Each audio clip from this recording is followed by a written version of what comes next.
안녕하세요. 결혼한 지 6년 된 딸아이 하나를 키우고 있는 30대 여성입니다. 제가 원래 제 이야기를 어디다 하는 편이 아닌데 얼마 전 나온 합가 얘기로 속이 말이 아닌지라 여길 다 찾아오게 되었네요. 말주변이 없다 보니 두서가 없을 수도 있는데 그래도 이렇게 사는 사람도 있구나 생각하시고 가볍게 들어주시면 감사하겠습니다. 남편하고 저는 같은 중학교를 다녔어요. 하지만 당시에는 그다지 가까운 사이는 아니었습니다. 같은 반을 했던 것도 아니고 그렇다고 학원을 같이 다녔던 것도 아니고 다만 남편 친구랑 제 친구랑 친하다 보니 어쩌다 한 번씩 같이 어울렸던 게 전부였네요. 그러다 모두가 각기 다른 고등학교로 진학하면서 소식 들을 일이 없어졌고요. 하지만 그렇게 10년 가까이 흐른 후 정말 우연한 기회로 남편과 다시 연락이 닿았습니다. 대학교 졸업을 앞두고 취업 준비로 정신없이 바쁠 때였는데 그래도 제가 딱 하나 포기하지 못한 게 있었으니 그건 바로 영화 관람이라는 취미 생활이었어요. 그것마저 안 하고 살면 정말 우울해서 죽을 것 같더라고요. 그런데 그것도 혼자 하니까 괜히 기운이 빠져서 인터넷에서 영화 관람 동호회 같은 걸 알아보고 한 곳에 나가게 되었는데 거기서 남편과 다시 만나게 될 줄은 상상도 못했었답니다. 어렸을 땐 별로 친하지도 않았으면서 그땐 서로 얼마나 반가워했는지. 하지만 그렇다고 저희가 바로 연애를 시작한 것은 아니었고요.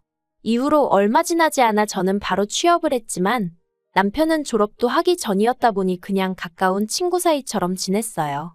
그러다 본격적으로 서로 연애를 시작한 건 저희 둘 다 직장인이 되고 나서였죠. 남편은 저랑 동갑이었지만 군대를 다녀왔으니 저보다 사회생활이 늦을 수밖에 없었거든요. 그래도 남편은 보란듯이 대기업에 들어가더라고요. 사실 남편이 저보다 학벌이 좋기도 했으니 그래서 당연한 결과다 싶긴 했지만 그래도 사람 마음이 부럽기도 하고 그렇더라고요. 아무튼 그렇게 남편까지 직장 생활을 시작한 이후로는 자주 보기는 어렵겠구나 생각했어요. 저는 저대로 바빴고 남편도 이제 회사에 적응하느라 바쁘겠구나 싶었으니까요. 그런데 그건 제 기우에 불과했습니다. 남편은 오히려 전보다 더 자주 저에게 연락을 해왔고 시쳇말로 들이대기 시작했거든요. 그리고 그런 남편의 적극적인 대시에 저도 못 이긴 척 마음의 문을 열었죠. 저는 연애를 시작하기 전에도 이미 남편에 대해서는 제법 많이 알고 있다고 생각했어요. 하지만 그건 제 착각이었습니다. 특히나 친구로 지내는 동안은 남편의 재정 상태에는 별 관심 없었기에 몰랐는데 연애를 시작하고 나서 보니까 남편이 금전적으로 늘 빠듯해하는 눈치더라고요. 또래에 비해 월급이 적은 편도 아니었는데 왜 매번 빠듯해하는 건지 혹시 나랑 쓰는 돈이 아까워서 저러나 하는 오해도 아닌 게 아니라 하게 되더라니까요. 그런데 알고 보니 신호와 남편 그리고 시동생 중에서 그래도 제대로 된 밥벌이를 하는 건 남편밖에 없었고 그렇다 보니 시부모님 생활비로 남편이 막대한 지출을 하고 있었던 거였죠. 그 와중에 신호와 시동생도 이런저런 이유를 대가며 남편에게 손을 벌리고 있었고요. 그 사실을 알곤 얼마나 기가 차던지. 하지만 그때만 하더라도 제가 남편과 결혼을 전제로 만나고 있던 것은 아니니 괜히 이렇다 저렇다 말을 하기는 좀 껄끄러웠어요. 괜히 쓸데없는 오해를 사기도 싫었고요. 그런데 만나는 기간이 2년이 넘어가니까 누가 먼저랄 것 없이 조금씩 결혼 이야기가 오가기 시작했고 그렇다 보니 서로 얼마나 모았는지 그런 것도 오픈을 하게 되었는데 솔직히 어느 정도 각오는 하고 있었거든요. 그런데도 정말 깜짝 놀랐습니다. 모아둔 돈이 제 절반도 되지 않았으니까요. 그래서 결국 결혼은 하기로 했지만 그 조건으로 시댁에 드리는 생활비는 그렇다고 쳐도 신우나 시동생에겐 더 이상 금전적 도움은 주지 말라고 했어요. 경제권도 제가 가져오기로 했죠. 이게 남들이 들으면 이상할 수도 있는데 그래도 저희는 친구로 지낸 기간이 길다 보니 이런 이야기는 좀 더 직설적으로 할 수 있었던 것 같아요. 아무튼 남편도 이래저래 생각이 많아진 눈치였지만 결국 제 뜻에 따라주기로 했고 그렇게 저희는 결혼을 약속했습니다. 하지만 당연히 시부모님은 이런 변화를 달가워하지 않으셨죠. 결혼하고 첫 달, 줄어든 생활비를 받아드시곤 노발대발하시더니 급기야 제 면전에다 대놓고 야무진 여자를 데려오는 줄 알았더니 어디서 독한 X를 데려왔다는 소리까지 하셨으니까요. 신우나 시동생도 마찬가지였어요. 제가 남매 사이를 이간질한다며 절 못 잡아먹어 안달이었거든요. 결혼할 때 시댁에서는 한 푼도 도와주지 않으셨고 친정에서는 그래도 1억 해주셨습니다. 사윗감인 남편이 예뻐서 해주시고 그런 건 절대 아니고 하나뿐인 딸이 시작부터 고생할까 그게 걱정이라 해주신다 하셨죠? 그리고 말이 나와서 말이지만 저희 친정부모님이라고 해서 사윗감인 남편을 처음부터 쌍수 들고 환영하신 건 아니셨어요. 제가 친정어머니랑 워낙 가깝게 지내다 보니 이런저런 이야기를 미주알고주알 전하곤 했는데 그렇다 보니 친정어머니는 사돈될 집안 형편이 좋지 않다는 것도 진작에 알고 계셨고 그런 집으로 시집을 가면 마음고생할 건 불보듯 뻔한 일이라며 적당히 연애만 하다 헤어졌으면 좋겠단 말씀도 몇 번이나 하셨었으니까요. 하지만 뭐 사람 마음이 마음대로 돼야 말이죠. 저는 친정부모님께 몇 번이나 남편의 배경 말고 앞으로의 가능성을 봐달라고 부탁을 드렸어요. 남편도 틈나는 대로 저희 친정에 찾아와 저희 친정부모님한테 살가운 아들 노릇을 자처했고요. 그러자 결국 자식이기는 부모 없다는 말처럼 친정부모님께서 제 결정을 믿고 지지해 주신 거예요. 한편 결혼하고 2년 만에 지금의 딸을 가졌습니다. 그리고 저는 출산한 달 전까지 예전과 마찬가지로 회사에 나가 일하고 가끔 야근도 하고 지금 생각하면 시쳇말로 정말 빡세게 지냈어요. 참고로 저희 회사에도 출산휴가니 뭐니 하는 것들이 있긴 했지만 솔직히 그때만 해도 그 제도를 당당히 쓰는 사람은 적어도 저희 팀엔 한 명도 없었거든요. 그래서 저도 악으로깡으로 버틸 수밖에 없었죠. 그런데 더 큰 문제는 육아휴직이 끝나면서 터졌습니다. 원래는 제가 회사에 복귀를 하면 평일에는 친정에 아이를 맡겨놓을 생각이었어요. 주말에만 저희 부부가 아이를 보고요. 그런데 제가 막 회사에 복귀를 하려던 시점에 친정어머니께서 사고를 당하시면서 아이를 봐주실 수 없는 상황이 되었거든요. 그래서 어쩔 수 없이 어머님께 부탁을 드리러 갔어요. 사실 친정은 저희 집에서 왕복 2시간은 걸리는 거리였던 반면에 그래도 시댁은 1시간 안팎이면 오갈 수 있어서 출근 전에 맡겨놓고 퇴근 후에 데려오고도 할 수 있을 것 같았거든요. 그런데 어머님께선 저희 친정어머니 소식까지 들으셨으면서도 정말 단칼에 거절을 하시더라고요. 그리고 그 이유가 당시 어머님께서 취미생활로 노래교실에 다니셨는데 아이를 봐주게 되면 수업은 물론이고 행사 같은데 제대로 참여하기도 어려워진다는 거였죠. 어머님도 어머님 나름대로 자식새 키워놓고 이제 좀 쉬려는데 손녀를 봐달라 하니 답답하셨겠지만 며느리인 제 입장에선 또 그 거절 사유가 노래교실이라는 게 솔직히 어찌나 섭섭하던지요. 게다가 1, 2년을 봐달라는 것도 아니었고 반년 정도만 부탁드리는 거였는데 시터를 알아보지 그랬냐 하실 수도 있는데 시터도 알아봤었죠. 그런데 아이가 낯가림이 너무 심해서 그리고 아이 안전 문제도 있고 그래서 엄두가 안 났어요. 아무튼 그래서 결국 제가 회사를 관두고 아이를 키우기 시작했어요. 아이가 어느 정도 자라면 다시 복직을 하든 다른 길을 찾아보든 그건 그때 가서 생각해보기로 하고요.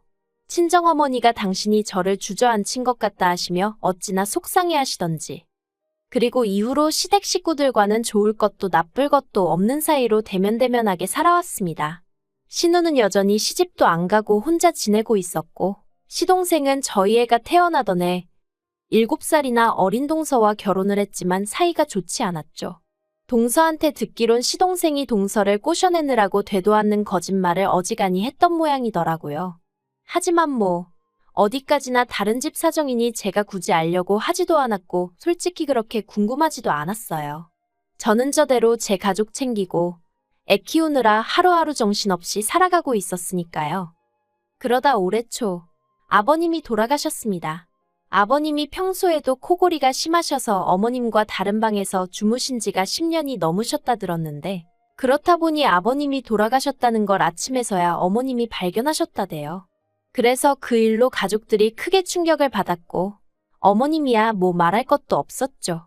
그런데 그 일이 있고 2달쯤 지났을 때인가 신우가 앞으로 어떻게 할지 상의를 해야 할 거 아니냐며 저희 부부와 시동생 내외를 불러 모았습니다.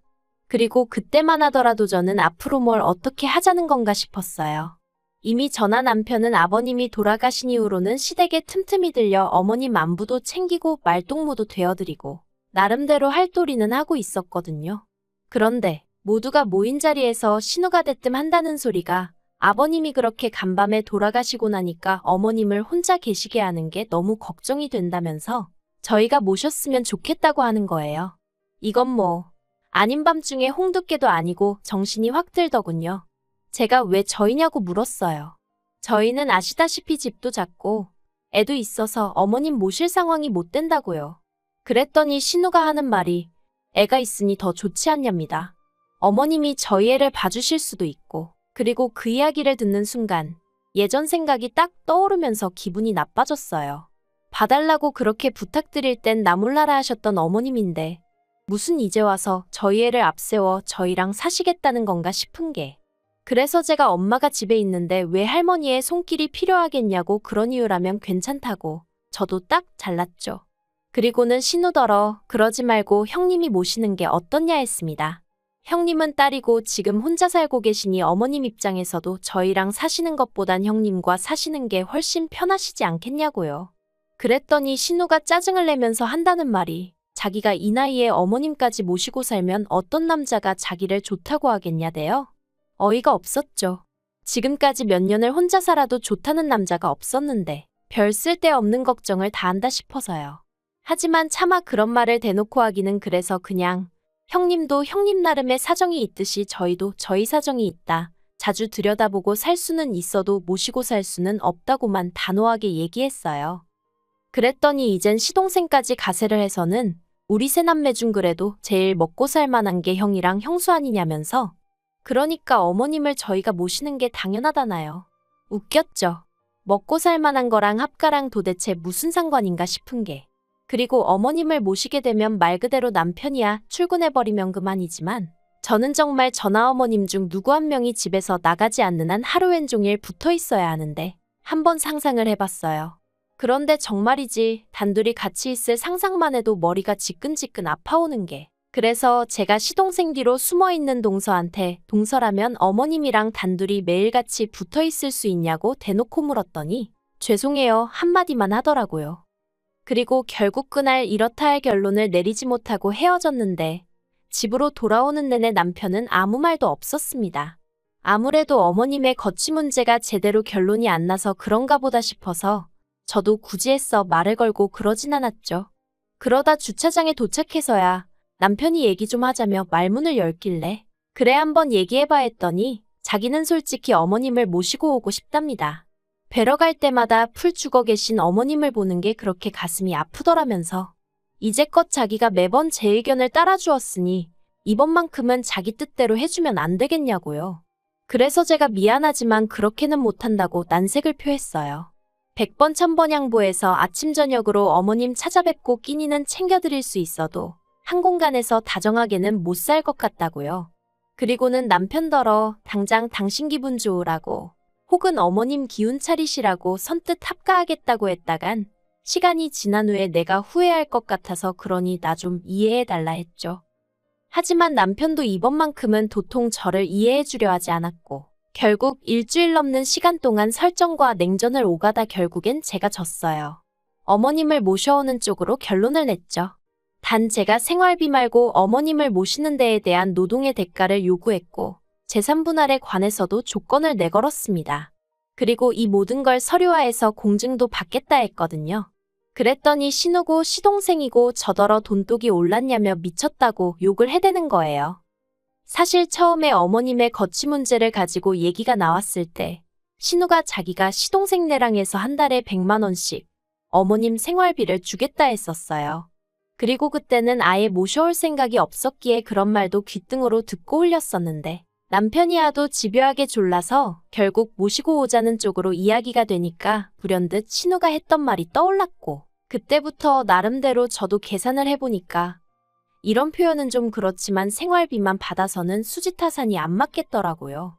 생활비로 100만 원을 받는다고 해도 그거 뭐 어머님 필요하신 거 사드리고 하면 금세 사라질 텐데. 하지만 신우나 시동생은 돈 들였으니 자기들 할 도리는 다 했다고 고개 빳빳이 들고 저희 집에 드나들겠죠.